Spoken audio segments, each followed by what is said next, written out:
বিসমিল্লাহির রহমানির রহিম। আজকের ক্লাসে সকলকে স্বাগতম। শিক্ষক পরিচিতি দেখো, আমি মোহাম্মদ গিয়াসউদ্দিন, সহকারী অধ্যাপক, কারবাইডাঙ্গা ডিগ্রি কলেজ, দামোড়হুদা, চুয়াডাঙ্গা।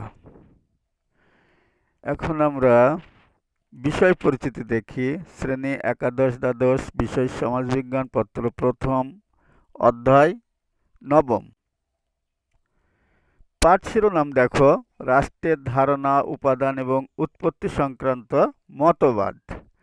শিখন ফল দেখো, পাঠ শেষে আমরা রাষ্ট্রের ধারণা ব্যাখ্যা করতে পারবো, রাষ্ট্রের উপাদান ব্যাখ্যা করতে পারবো এবং রাষ্ট্রের উৎপত্তি সংক্রান্ত মতবাদ সমূহ ব্যাখ্যা করতে পারবো। রাষ্ট্রের ধারণা দেখো, রাষ্ট্র একটি রাজনৈতিক সংগঠন। সমাজবিজ্ঞানের দৃষ্টিতে রাষ্ট্র হল সমাজের একটি সংঘ, বলা যেতে পারে শক্তিশালী এক বৃহৎ সংঘ। রাষ্ট্র এমন একটি সংঘ যা একটি নির্দিষ্ট এলাকার জনগোষ্ঠী, সম্পদ ও সম্পত্তিকে একচেটিয়াভাবে নিয়ন্ত্রণ করার সর্বময় অধিকার প্রয়োগ করে। রাষ্ট্র সমাজে নিয়ন্ত্রণের একটি অন্যতম গুরুত্বপূর্ণ বাহন, যার দায়িত্ব আইন কানুনের মাধ্যমে সম্পন্ন হয়। উড্রো উইলসন বলেন, রাষ্ট্র হচ্ছে আইনের প্রয়োজনে নির্দিষ্ট ভূখণ্ডে সংগঠিত একটি জনসমাজ। আর এম ম্যাকাইভার বলেন, রাষ্ট্র জনগণের শৃঙ্খলা রক্ষার ওসি ও অভিভাবক।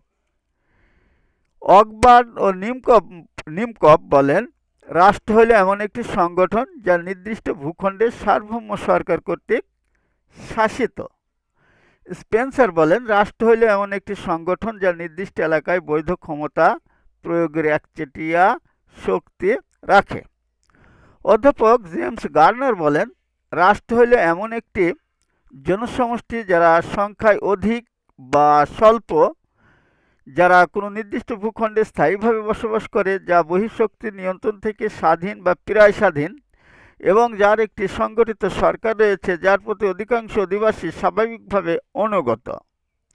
অতএব রাষ্ট্র হইল এমন একটি জনসমষ্টি যারা একটি নির্দিষ্ট ভূখণ্ডে সার্বভৌম সরকার গঠন করে স্বাধীনভাবে বসবাস করে। এখন রাষ্ট্রের উপাদান দেখি। রাষ্ট্রের উপাদান আমরা দেখি, যদি রাষ্ট্রের ধারণা বিশ্লেষণ করলে আমাদের কাছে রাষ্ট্রের বৈশিষ্ট্য সুস্পষ্ট হয়ে ওঠে আর রাষ্ট্রের উপাদানগুলো আমাদের কাছে সুস্পষ্ট হয়ে ওঠে।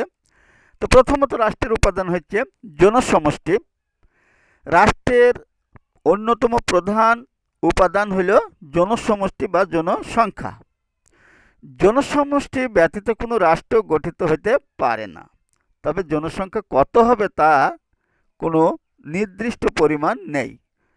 প্রখ্যাত দার্শনিক প্লেটো তার আদর্শ রাষ্ট্রের জন্য 4000 এবং অ্যারিস্টটল 8000 জনসংখ্যার কথা বলেছেন। তারা অবশ্য নগর রাষ্ট্রের জনসংখ্যা সম্পর্কে মতামত দিয়েছেন। আবার বিপুল জনসংখ্যা সংবলিত রাষ্ট্র বলেও যে শক্তিশালী হবে তা বলা যায় না। আমেরিকার জনসংখ্যা চীনের চেয়ে অনেক কম হলেও শক্তিতে কম নয়। তাইলে আমরা দেখলাম যে জনসংখ্যা ছাড়া রাষ্ট্র হয় না। পরে আমরা দেখছি নির্দিষ্ট ভূখণ্ড। রাষ্ট্রের জন্য একটা নির্দিষ্ট ভূখণ্ড অপরিহার্য। নির্দিষ্ট ভূখণ্ড বলতে রাষ্ট্রীয় সীমানার মধ্যে অবস্থিত স্থল, জল এবং আকাশ সীমা অন্তর্ভুক্ত। ভূগর্ভের অভ্যন্তরস্থ সম্পদ রাষ্ট্রের নিয়ন্ত্রণে থাকবে। উপকূলীয় রাষ্ট্র সমুদ্র সীমার কিছু অংশের উপর প্রাধান্য বিস্তার করবে। তাহলে নির্দিষ্ট ভূখণ্ড, যেমন মনে করো যে এই ভূখণ্ডটা কিন্তু কম বেশি হয় না, এটা নির্ধারিত। জনসংখ্যা কি হতে পারে, কম বেশি হতে পারে, কিন্তু একটা রাষ্ট্রের সীমানা কিন্তু নির্ধারিত, তাই না?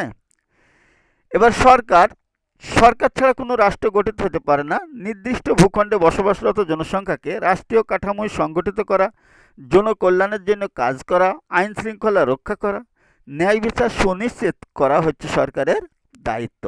দেশকে রক্ষা করার দায়িত্ব পালনকারী রাষ্ট্রের গুরুত্বপূর্ণ বিভাগ হচ্ছে আইন প্রণয়ন, নির্বাহী ও বিচার বিভাগ। রাষ্ট্রের শাসন ব্যবস্থা সরকারের মাধ্যমে পরিচালিত হয়। সরকার রাষ্ট্রের অংশবিশেষ মাত্র।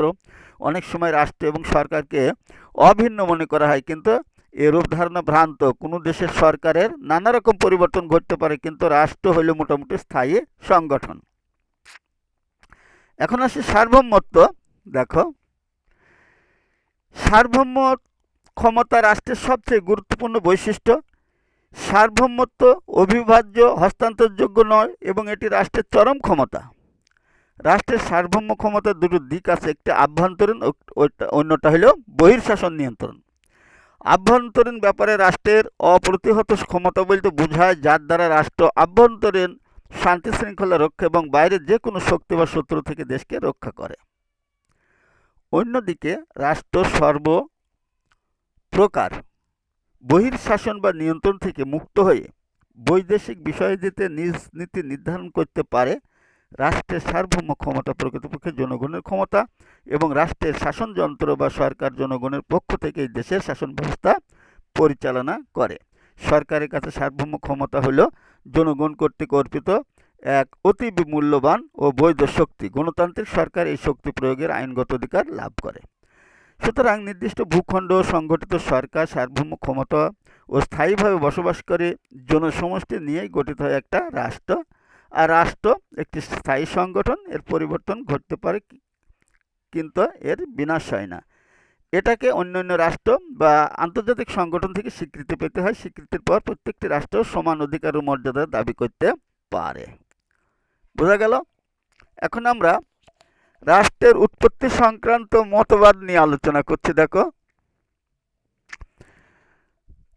আদিম যুগে মানুষ দলবদ্ধভাবে বসবাস করত। প্রাথমিক পর্যায়ে সংঘবদ্ধ জীবনে নেতৃত্ব কোনো অস্তিত্ব ছিল না নেতৃত্বের। পরবর্তী সময়ে নানা ধরনের ঘাত প্রতিঘাত একসময় প্রয়োজনের তাগিদেই দলনেতা সর্দার ও নেতার আবির্ভাব ঘটে। রাষ্ট্রের উৎপত্তি সংক্রান্ত 4টি উপাদান, ঠিক না, 4টি মতবাদ আমরা দেখতে পাই। সেই 4টি মতবাদের মধ্যে প্রথমে হলো কি ঐশ্বরিক মতবাদ।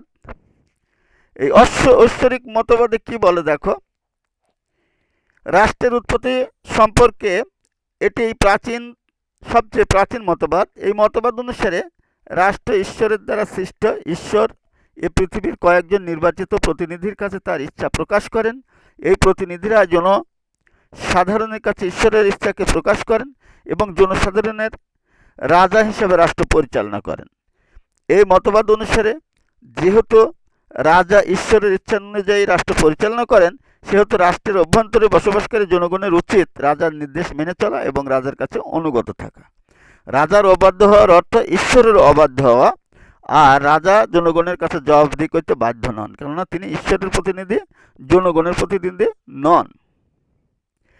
এখন বলছে বল প্রয়োগ মতবাদ। দেখো, এই অনুসারে রাষ্ট্রের উৎপত্তির মূলে রয়েছে পাশবিক বল বা শক্তির বিশেষ ভূমিকা। মানুষের অন্যতম প্রবৃত্তি হল ক্ষমতা লিপ্সা এবং অন্যদের উপর প্রভুত্ব কিংবা কর্তৃত্ব আরোপ।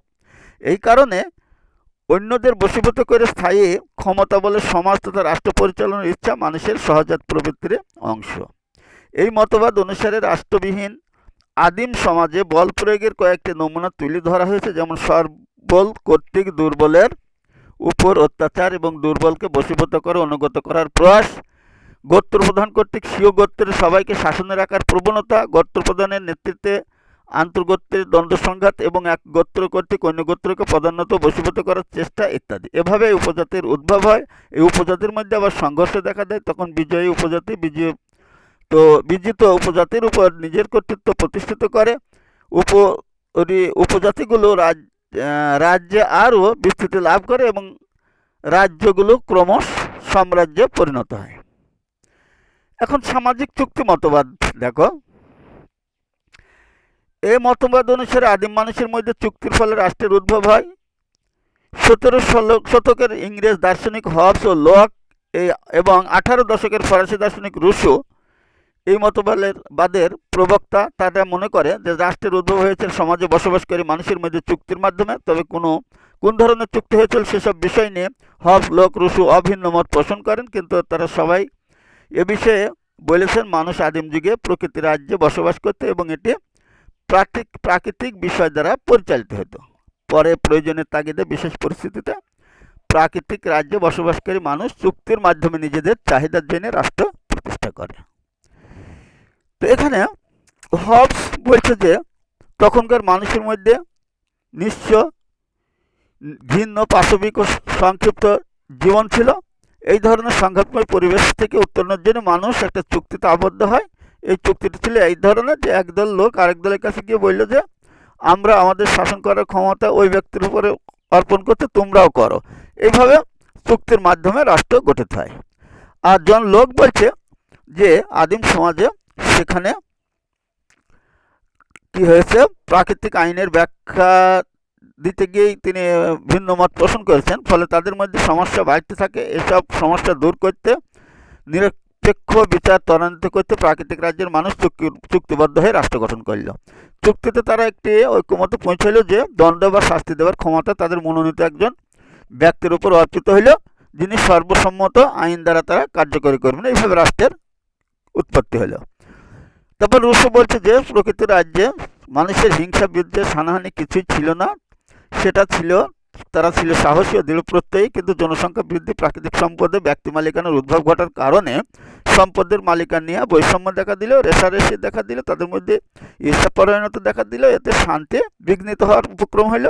এই অবস্থায় তারা একটা চুক্তিতে আসলো যে আমরা এইভাবে মুক্তির জন্য তারা পরস্পর মিলিত হয়ে সমাজের শান্তি প্রতিষ্ঠার লক্ষ্যে রাষ্ট্র গঠন করলে।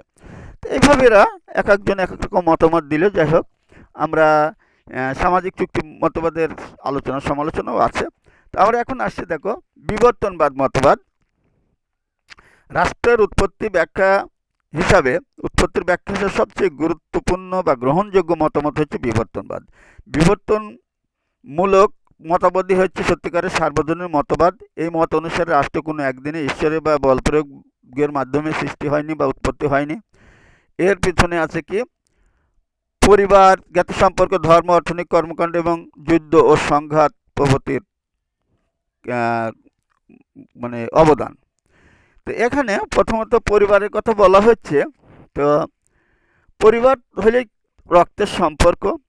এরা একত্রে বসবাস করতে করতে যখন জনসংখ্যা বৃদ্ধি পেয়ে গেছে, তখন তারা কিন্তু একই জায়গাতে বসবাস করেছে এবং তাদের ভিতরে বিস্তার ঘটেছে। এই বিস্তার ঘটানোর ফলে তাদেরকে বিশেষ করে পিতৃতান্ত্রিক পরিবারে পিতারাই শাসন করতে শুরু করেছে।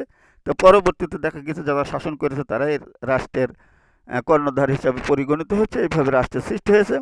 ধর্ম, পরিবারের সম্প্রসারণের ফলে গোষ্ঠীবদ্ধ জীবনের সংখ্যা বৃদ্ধির কারণে রক্তের বন্ধন যখন শিথিল হয়ে পড়ে, তখন ধর্ম বিচ্ছিন্ন জনগোষ্ঠীকে ঐক্যবদ্ধ করে সামাজিক সংহতি বজায় রাখতে সাহায্য করে। নৃবিজ্ঞানীদের মতো ধর্ম ছিল আদিম মানুষের জীবনের অবিচ্ছেদ্য অঙ্গ। জন্ম, মৃত্যু, বয়স, ঘুম, স্বপ্ন, প্রাকৃতিক রাজ্যের নানা ঘটনা, দুর্ঘটনার ব্যাখ্যা দিতে গিয়ে আদিম মানুষ নানা ধরনের ধর্মীয় বিশ্বাস ও পূজা পার্বণের সৃষ্টি করে।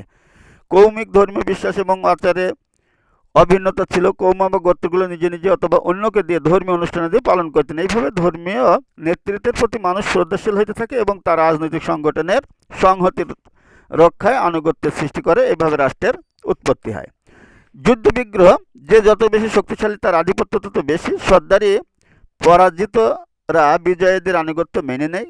আক্রমণ ও যুদ্ধের ভয়ে বহু উপদল একজন দলীয় প্রধানের শাসনের অধীনে এসে জীবন ও সম্পত্তি নিরাপত্তা অধিকার রক্ষা, কর্তব্য, দ্বন্দ্ব, সংঘাত প্রভৃতি মীমাংসার জন্য সরকার ও সার্বভৌম রাষ্ট্র গঠন করে।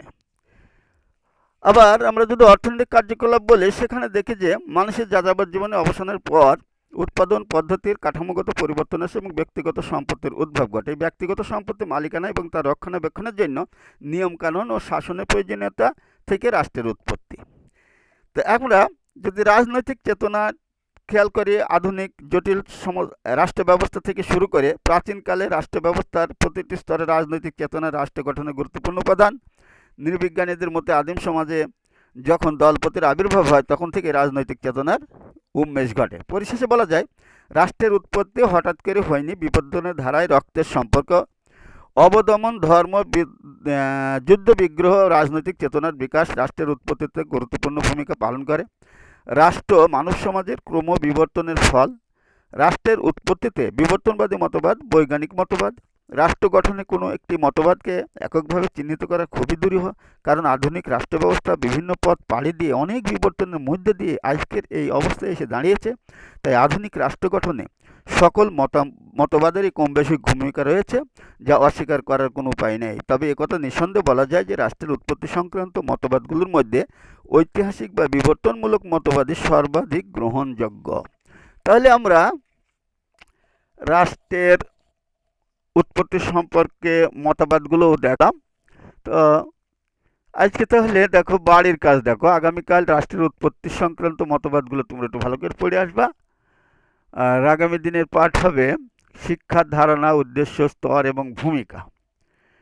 তাহলে আজকের মতো আমরা এখানে পাঠ সমাপ্ত করলাম। সকলকে ধন্যবাদ।